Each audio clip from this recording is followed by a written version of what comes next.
Bonjour et bienvenue au Régional, votre émission d'information régionale de la vallée du Richelieu. On débute aujourd'hui en vous présentant les actualités retenues par l'équipe de TVR9, suivie d'une entrevue avec Mme Amélie Hintz, directrice générale de la Fédération des télévisions communautaires autonomes du Québec. On reçoit également Mme Julie Larochelle, présidente directrice générale de la Chambre de commerce et d'industrie de la vallée du Richelieu, pour faire un survol des actualités de la Chambre. Monsieur Éric Bouliane, agent socio-communautaire à la Régie intermunicipale de police Richelieu-Saint-Laurent, nous rejoint en studio pour discuter des nouvelles initiatives mises en place pour soutenir les aînés de la région.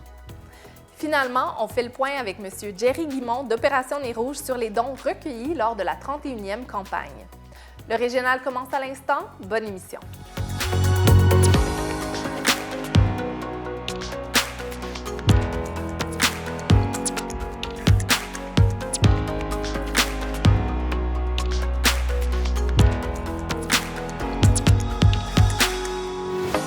Voici vos actualités retenues par l'équipe de TVR9. Dans le cadre du réaménagement du parc Jean Bignonnès prévu à l'été 2025, la Ville de Chambly invite les citoyens à contribuer à imaginer cet espace de loisirs publics en répondant à un sondage en ligne disponible sur Espace Chambly. Ce sondage vise à mieux connaître les besoins des citoyens en tant qu'utilisateurs du parc, d'orienter la sélection de certains équipements qui seront intégrés au parc et de contribuer à imaginer cet espace de vie commun. Le sondage s'adresse uniquement aux résidents de Chambly et il sera accessible en ligne jusqu'au 8 avril. Les résultats permettront d'élaborer 2 concepts d'aménagement concordants qui seront succinctement partagés aux citoyens lors d'une soirée de consultation afin qu'ils se prononcent sur ces propositions. Finalement, les citoyens seront appelés à voter pour leur choix préféré par le biais d'un dernier sondage. La Semaine montérégienne de l'économie circulaire est de retour pour sa 4e édition à la fin avril. Organisé par le Conseil régional de l'environnement de la Montérégie, cet événement a pour objectif de faire connaître et de promouvoir le modèle de l'économie circulaire, ainsi que de faire rayonner les initiatives circulaires de la région et d'échanger avec les différents acteurs de la Montérégie. Vous êtes donc invités à assister aux conférences et panels gratuits en virtuel les 29 avril et 1er mai en vous inscrivant en ligne. Il y a également des événements en présentiel qui vont être à l'horaire. Tous les détails au crem.qc.ca. Belleuil augmente les amendes pour l'abattage illégal d'arbres afin de renforcer la protection du patrimoine arboricole de la ville. On vous rappelle donc qu'un permis est requis avant de procéder à l'abattage d'un arbre, peu importe son emplacement, qu'il soit dans votre cour avant, cour latérale ou cour arrière, et ce, même si celui-ci est malade ou mort. Donc, tout entrepreneur qui souhaite procéder à des travaux arboricoles tels que l'élagage, l'émondage ou l'abattage d'arbres doit détenir un certificat d'autorisation annuel pour pouvoir intervenir sur le territoire de la ville de Belleuil. La loi présentement en place et récemment modifiée vise à renforcer la protection des espaces naturels et des arbres en instaurant des sanctions plus dissuasives. De plus, en cas de récidive, les amendes prévues seront doublées. Pour plus d'informations sur la réglementation et les bonnes pratiques relatives aux arbres, visitez le site de la Ville. Le député de Bordua, M. Simon Jolin-Barrette, annonce une aide financière de plus de 83 000 $ à DOC Formation et près de 200 000 $ à la Chambre de commerce et d'industrie de la vallée du Richelieu pour soutenir un projet visant à favoriser l'égalité entre les femmes et les hommes. On va d'ailleurs en parler avec Mme Larochelle de la CCIVR plus tard à l'émission. C'était vos actualités TVR9.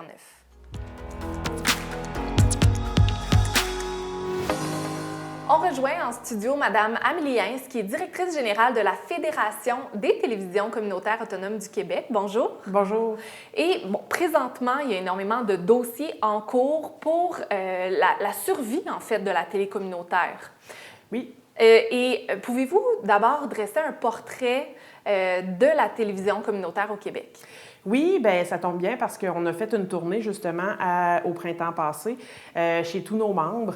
Donc, le réseau des TV communautaires au Québec, c'est quand même 41 stations de télévision dans 15 des 17 régions administratives partout au Québec. C'est un réseau, je dirais, qui est solide dans le sens où ces TV-là existent depuis pratiquement 50 ans.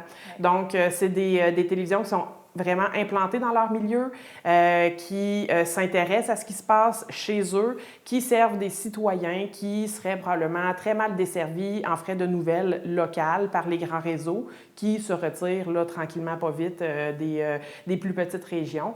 Donc, somme toute, c'est un réseau qui est quand même, c'est un grand réseau solide.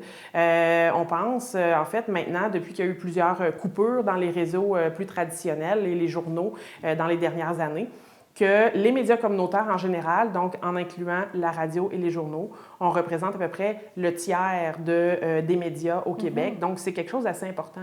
Oui, et vous l'avez dit, les médias communautaires sont directement liés aux citoyens. C'est vraiment une source de nouvelles excessivement précieuse.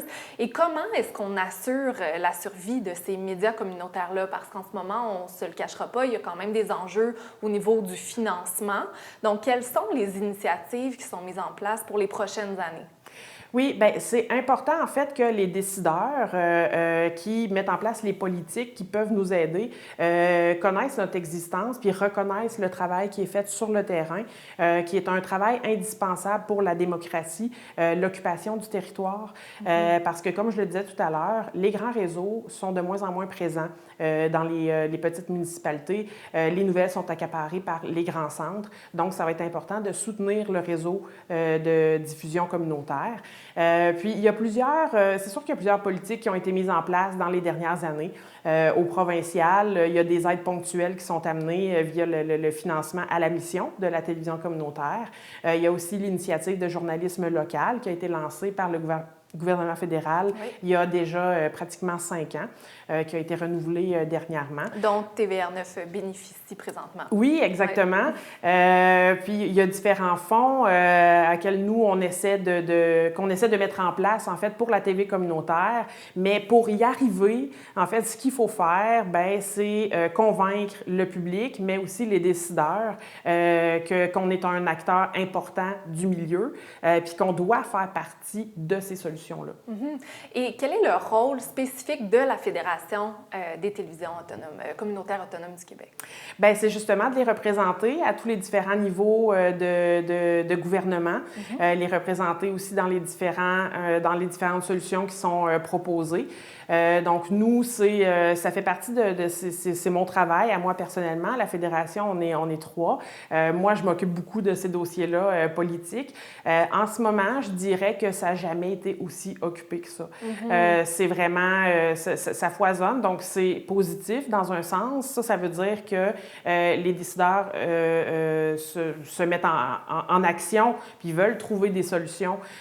Puis évidemment, maintenant qu'on fait partie de ce réseau-là, qu'on est dans le réseau, qu'on est reconnu, bien, on peut demander à avoir notre part de ces solutions-là, de faire partie de cette solution-là. Puis ça, c'est ma job de bien représenter notre réseau, puis de faire comprendre, en fait, à la population, mais surtout aux décideurs, là, qu'ils doivent absolument nous prendre en compte quand ils mettent en place, ils élaborent des politiques pour sauver les médias au pays. Puis en décembre dernier, vous avez fait partie des plaidoiries à Ottawa pour la création d'un fonds pour venir soutenir les télévisions communautaires. C'est quoi la rétroaction là, de ces plaidoiries-là? Bien, je suis très optimiste par rapport à ça. Ça fait quand même longtemps qu'on demande la création d'un fonds pour financer la télévision communautaire au pays. En ce moment, ce qui rend la chose encore plus crédible, c'est que le gouvernement a décidé de faire participer les entreprises en ligne à la création du contenu qui circule sur leur plateforme. Donc, c'est là qu'on se dit, bon, bien là, c'est le temps ou jamais de mettre sur pied un fonds qui va vraiment servir exclusivement à financer le contenu qui est créé par les télévisions communautaires un peu partout au pays. Donc, on est très optimiste, mais c'est beaucoup, beaucoup de travail parce qu'il faut convaincre les décideurs, donc le CRTC en ce moment, que notre proposition va aider à faire grandir le paysage médiatique du pays, puis va participer à la diffusion de sa culture. Donc, c'est là-dessus qu'on travaille là, beaucoup en ce moment. Oui, donc c'est un travail de longue haleine. Et pour terminer, pour les gens qui nous écoutent, qu'est-ce qu'ils peuvent faire pour mieux soutenir leurs médias locaux? Bien, c'est sûr, premièrement, de l'écouter, de participer aux discussions parce que les médias communautaires, notre force, c'est d'être près du citoyen puis de donner une voix aux citoyens. Donc, il ne faut pas que les citoyens hésitent à vouloir participer à la création du contenu, entre autres de la télévision communautaire. Puis, ils peuvent toujours, évidemment, quand ils parlent à leurs représentants, aux élus en place, leur dire comment c'est important pour eux d'avoir accès à une programmation locale qui leur ressemble, puis à de l'information locale qui les touche. Totalement. Merci, Mme Hintz, d'être passée dans nos studios. Ça fait plaisir.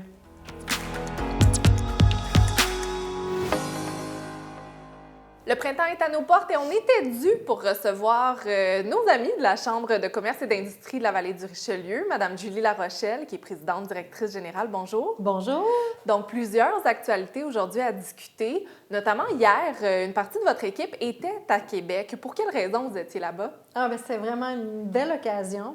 C'était dans le cadre de la déclaration du député Simon Jolin Barrette qui, dans le fond, voulait souligner les 40 ans de la CCIVR. Et bien, il en a profité par la même occasion aussi pour saluer le fait qu'on a été nommé Chambre de commerce de l'année en juin dernier lors du gala de la Fédération des chambres de commerce du Québec. Donc, vraiment, un beau moment. Puis on était toute la gang ensemble. En tout cas, il en manquait quelques-unes, mais la majorité était là. Puis on était accompagnés de Luc Bertrand, le président sortant d'office.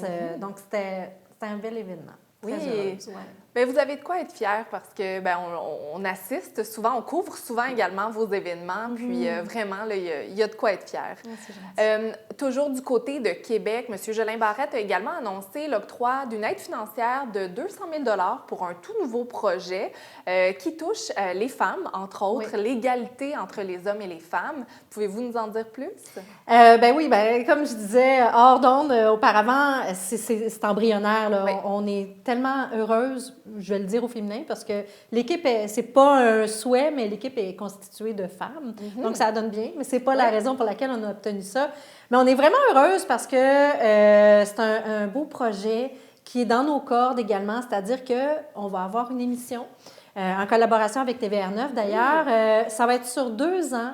Et on va mettre en lumière des parcours d'entrepreneurs au féminin. Donc. Et on va se faire aider là-dedans également par des expertes qui vont traiter de sujets précis qui, justement, touchent à l'entrepreneuriat, à la réalité entrepreneuriale des femmes en entreprise, là, finalement, des gestionnaires. Dans la région. Oui, dans la région. Donc, 16 épisodes sur une période de 2 ans. Donc, très bonne nouvelle. On va rester évidemment à l'affût de ce dossier-là, de l'avancement du projet. Sinon, maintenant, parlons de la filière batterie. Donc, il y a un événement à venir le 10 avril prochain où 5 entreprises... en fait, je vais vous laisser. Là. 5 entreprises de la Montérégie, finalement, qui ont été invitées. On s'est un petit peu inspiré de ce qu'ils ont déjà fait dans la région de Bécancour, parce qu'eux, ils ont commencé, la filière batterie est partie de là. Puis nous, maintenant, en Montérégie, avec l'avenue de gros joueurs comme Volta, je vais regarder ma feuille, Nordvolt, Lithium, Exprolink, Dana, TM4. Donc, c'est des gros joueurs qui viennent s'implanter dans la région ici.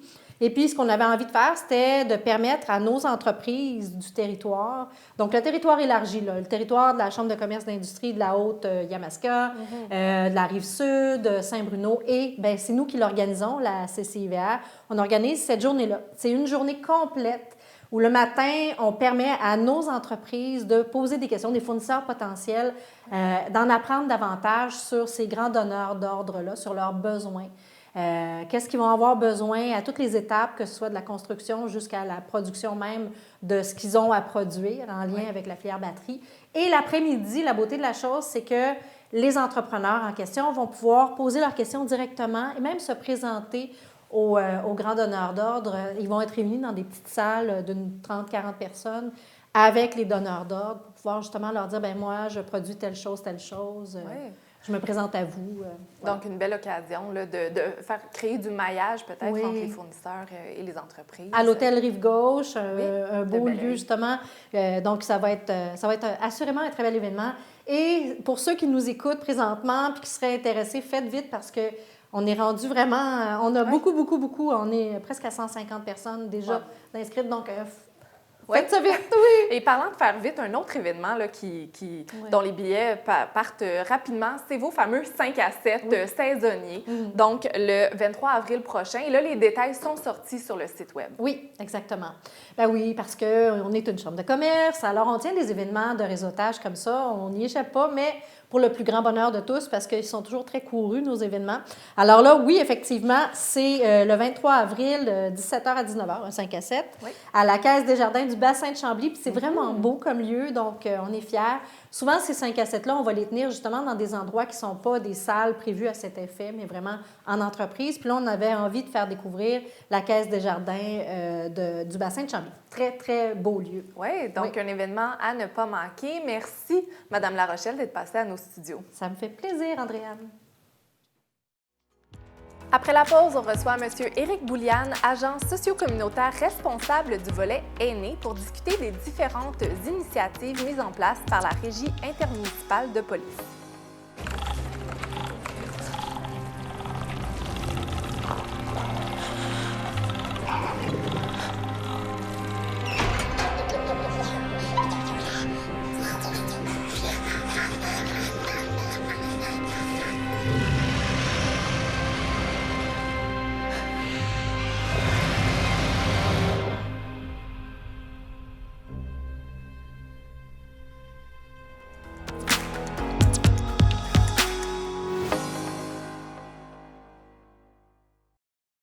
Il y a tout près d'un an, la Régie intermunicipale de police Richelieu-Saint-Laurent a créé un nouveau poste dédié aux aînés. Aujourd'hui, on est avec M. Éric Bouliane. Bonjour. Bonjour. Donc, vous êtes agent socio-communautaire responsable du volet aîné, donc un tout nouveau poste. Effectivement, depuis presque un an.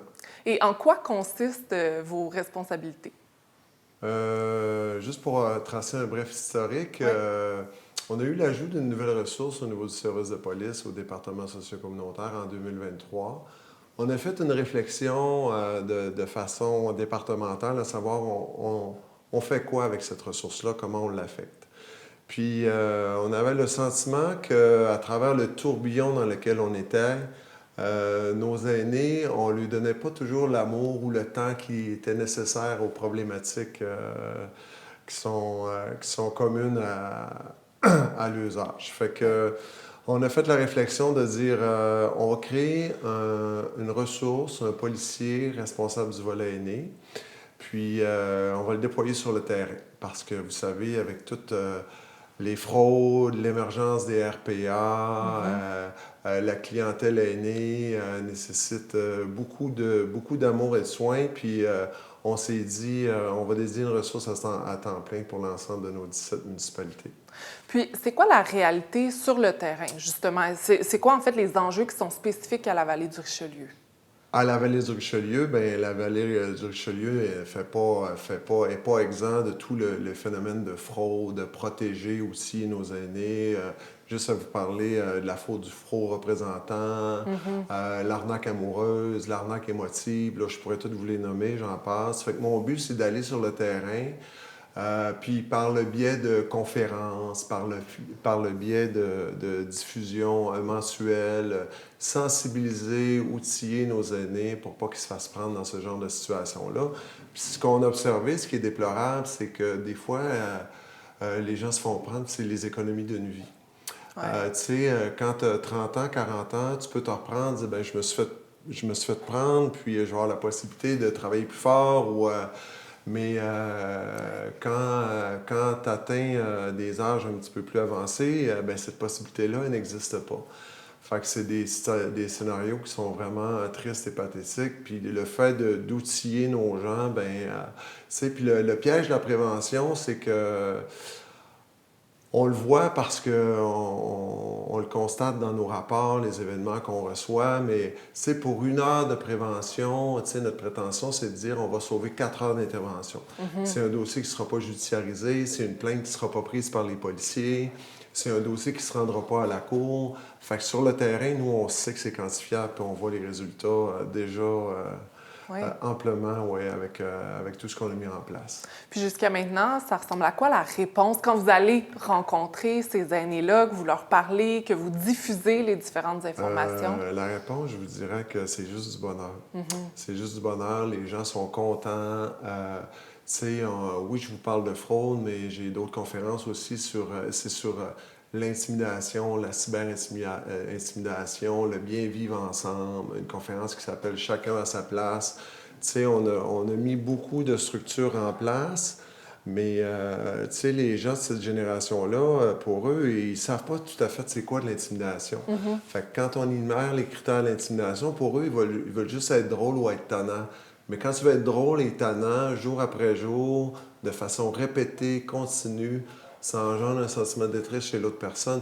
Là, on tombe dans l'intimidation, puis c'est un nouveau concept qu'on le fait. Mais on les amène dans le temps, puis on a vraiment des beaux commentaires. Les gens sont vraiment contents. Et donc, vous déplacez à travers, des résidences pour personnes âgées, mais également vers les individus. Les individus, les groupes communautaires, les centres d'action bénévole, tous les organismes qui nous contactent, puis qui ont des besoins. On a une offre de service qui comprend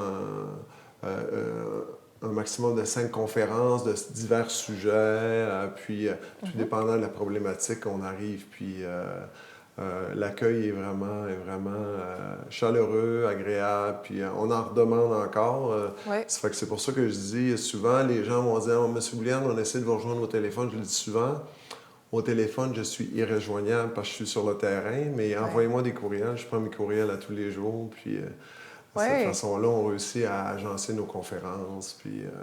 Et rapidement, parmi les initiatives que vous avez lancées, il y a Le Solidaire, qui est une revue disponible en ligne et en papier? En ligne et en papier, qui est diffusée à travers tous les organismes aînés de la région avec lesquels on travaille. Puis, pour certains de leurs membres, ils envoient la copie de façon électronique par courriel. Pour d'autres, ils la font imprimer. Puis, il y a possibilité d'aller sur le site web aussi de la Régie de police où les contenus du Solidaire sont diffusés, puis les gens y ont accès en ligne. De cette façon-là, c'est plus facile. Oui, donc une belle initiative qu'on salue. Merci, M. Bouliane, d'être passé à nos studios. Ouais, au plaisir. À la prochaine.